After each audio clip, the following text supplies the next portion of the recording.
St. Jerome's Catholic Church in Fancy Farm, Kentucky, started a picnic in 1880 as a purely local event, but it has grown from those early gatherings to a picnic that now plays host to 12,000 to 15,000 visitors annually.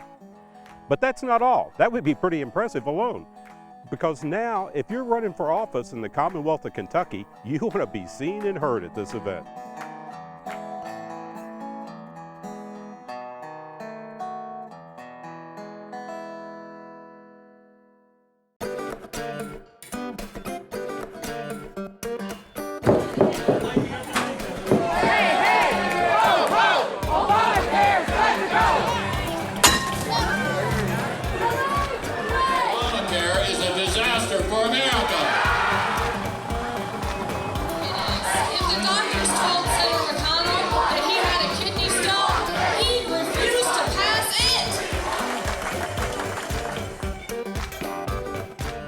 Well, the parish is 175 years old, and this is our 133rd picnic.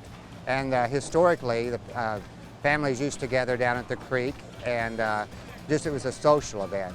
Families gathered together and shared meals together and cooked and barbecued and played a lot of different games. And over the years, it's just gradually grown into what it is today. And it's amazing. Every year it just seems to grow and grow. Went to them every year for the last 70 years, I imagine. I was in the Army a while, and I did go for 4, but I worked 61 consecutive years after I came out of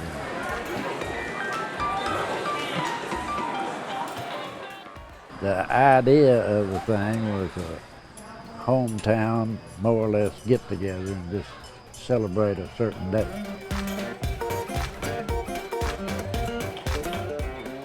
And welcome to the 133rd St. Then it got big enough that the politicians got interested in it, and we had them all the way down from the candidates for president all the way down to jailers.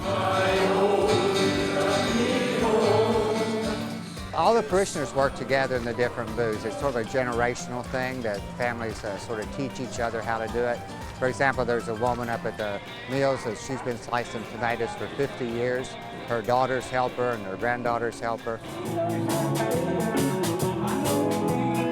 My great-grandfather started cooking the meat out here whenever right here was a ditch. They cooked it in a ditch. And my grandfather took over after him. My dad took over after him, and then I took over after my dad. So we've been doing this ever since the first day of the picnic. For cooking the meat, you got the Hobbses and the Carricos. They start cooking it on Friday morning. You got the Thomases and Thompsons at the bingo stand. You got Carrico and the Spallings taking care of the political speaking part. Just every family in the community, it's probably 2 or 3 families at each stand that is actually taken over every year. They just like we do the meat stand. Somebody in the family gets nominated to be the chairman, I guess you say. New Vision for America. It's always been a Fancy Farm homecoming. It's just a modern day of transportation and the communications and everything draws a lot of people a lot farther from Fancy Farm into here, because the transportation is a lot better and accommodations are a lot better and everything else. It's just grown. It's considered the largest single-day picnic in the world. We do a lot of different projects. This is just one of many things that we do, but it does really, and pulls the whole congregation together to make this happen. And a lot of family members who grew up here have moved away. They will come back for homecoming, and then they'll pitch right in, and the families work together, and they'll enjoy their time together. Tonight you'll see a lot of visiting after sort of it slows down a little bit and all the food is prepared and fixed and eaten. Then you'll notice just a lot of people standing around talking and visiting. But you know, it's amazing how the people come back home to Fancy Farm to help with the picnic.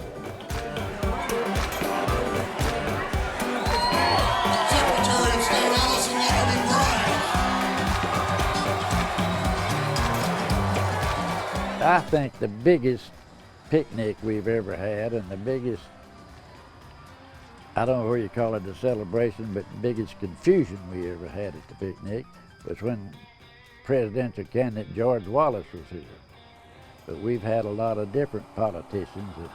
You take a little town like this years ago and you had a presidential candidate come to the Fancy Farm picnic, we got advertising on the radio in the foreign countries and everywhere else.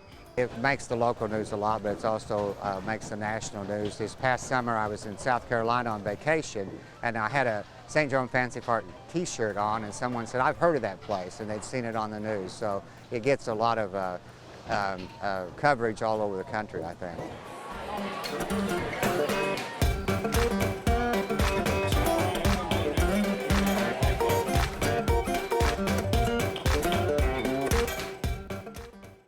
Picnic committee will meet and do an evaluation of this year, and we evaluate how we did and what needs to change or what we'd like to add. And then the picnic committee meets once a month all year. And closer to the time of the picnic, we invite the stand managers to come to a meeting, and they tell us what they need and what they'd like to change, and improvements every year that they come up with different way of doing things, and so we try to implement that in next year's picnic.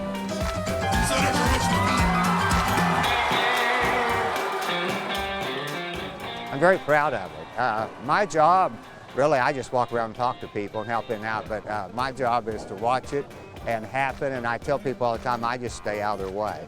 And they know what they're doing. They've been doing it for 133 years, and I pray, and that's my job, and encourage and support them, and it all comes off really well. RS has to go! Hey, hey,